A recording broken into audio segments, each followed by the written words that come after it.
And he goes, Dad, I wrote him 8 pages on how they taught me nothing. My dad and my mom already taught me all of this. They taught me how to be a man. Wow. So now I knew how to show up. Wow. And I was just like, fireworks, baby.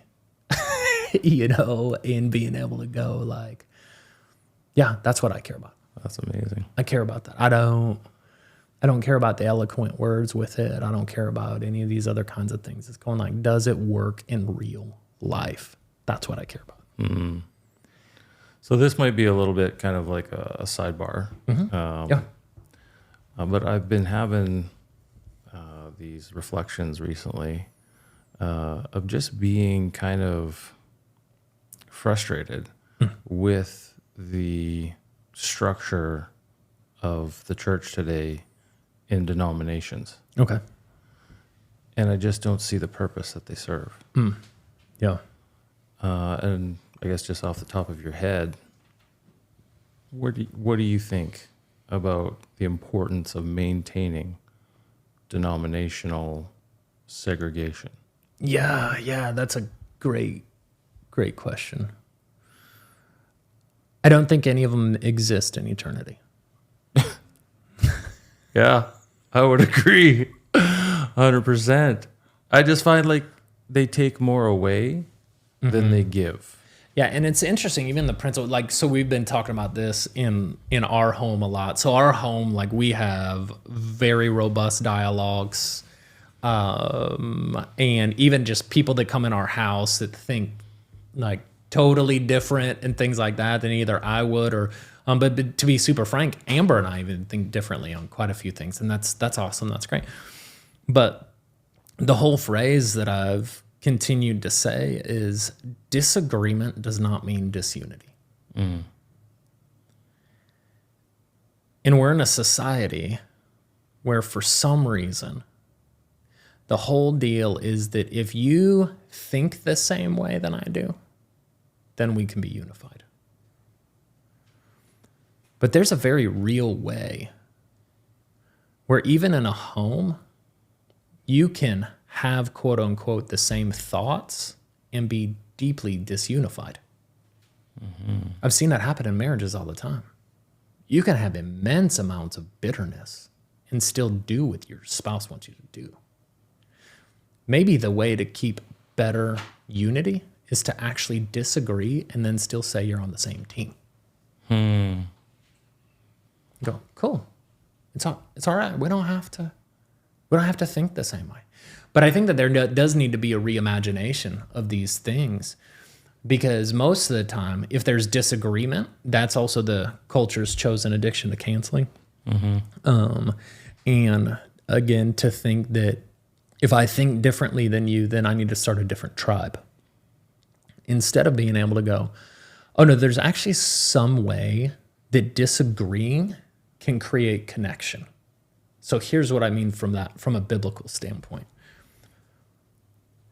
Jesus himself disagreed with Dad in the Garden of Gethsemane. He says, not my will, but yours be done. And I've heard so many theologians try to run to this whole aspect of like, yeah, but he did it, you know, and stuff. I go, no, stay here first. He said, this is not my will.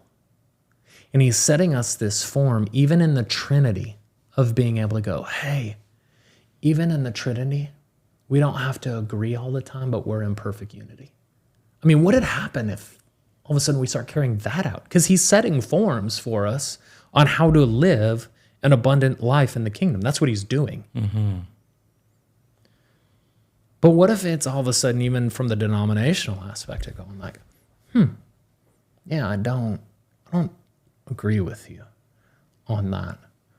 But what if there is a way for us to be able to walk forward and stuff? And I've heard all the arguments of why not, and some of the foundational things and all those other things.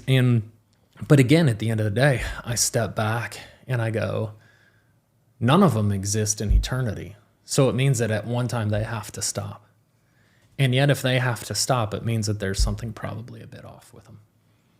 Yeah, I just kind of go back to the thing about like if at the very core of what we believe is that we have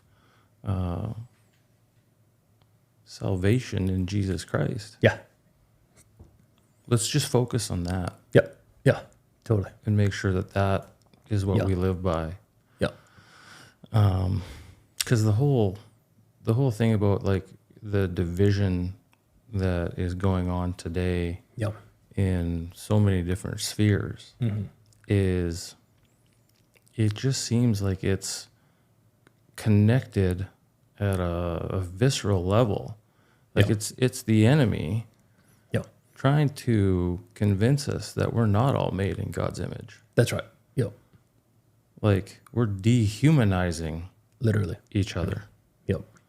And it's just, I don't know, like it's obvious, but for many people inescapable. Yeah. And yeah. No, totally. So, sorry, kind of got on a rabbit trail there. So, I mean, you guys get to Uganda. You set up shop, and We get to South Sudan first. Now we're in Okay. Uganda. okay, Yeah. Now we're based out of Uganda. like, how do you get to where you are now? Like 25 Yeah. years later? Yeah. So what I tell people all the time, even from a leadership perspective, is I think that the best move I've ever made as a leader was at the very beginning, where I surrounded myself with people that had the same vision as I did, but thought totally differently than me. And so I knew that I was good at vision casting, at like the preaching, teaching side, and then the counseling piece. I've got a pastoral heart. But it's why I surrounded myself with lawyers, engineers, and accountants. And so I look at those things and go, I think it was the best move I could have made. Yeah, absolutely. Because I think that that's what allowed us to even start to work towards more forms of things and stuff, and just incrementally grow in things as we have, because it's, even when we started, and that was when we thought it was going to be one orphanage or at least one group of young men and women in South Sudan, orphans. And we were cool with that, and I still am. I mean, they're like, I tell them all the time because they're still with me. I'm still with them and things like that. And I love them like my own and hug them like they're my own. And they're enough. They're enough. They are. But somehow in being stopped in going over there, it made us reimagine, like, how can we build things out then from here? And I think that things expanded much bigger, for sure. Because, like, even now, one of the cool things with His Voice Global is, and numbers are not everything by any stretch of the imagination, but I'm talking about direct impact and documented impact. So direct and documented. This year alone, in all 4 of our programs, will directly impact over 16,000 people. Wow. 2025 will be over 18,000. And I say that because I care for each person.